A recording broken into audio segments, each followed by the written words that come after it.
So I just finished the experiment. So my observations were that on the balloon there was definitely pepper. There was a bit of salt though too. So my reasons, so my belief for the experiment is that you rub the balloon on your head and you create static electricity. The balloon now gets a negative charge. When you hold it over the plate, the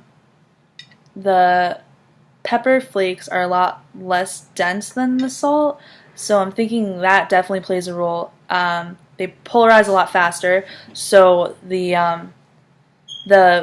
electrons all move to the one side. It gets a positive charge. It's attracted to the balloon. My reason for thinking that the salt was attracted to the balloon too was that I used this Himalayan salt, pink salt, rock salt, whatever, because it's all I had in my house. But so I realized after I did the experiment and the salt was sticking, I was thinking, why could that be? And I realized that some pieces of salt were, they were varying in sizes.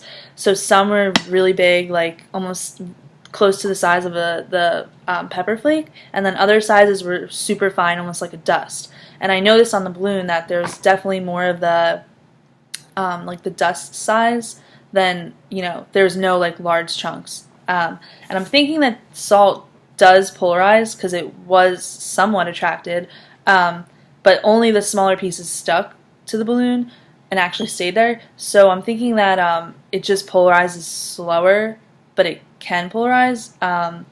So yeah, so I'm kind of wondering at the conclusion of the experiment, if I had used a regular table salt, where every piece of salt was a standard size, would any have stuck to the balloon? I don't know. To think about it, food for thought.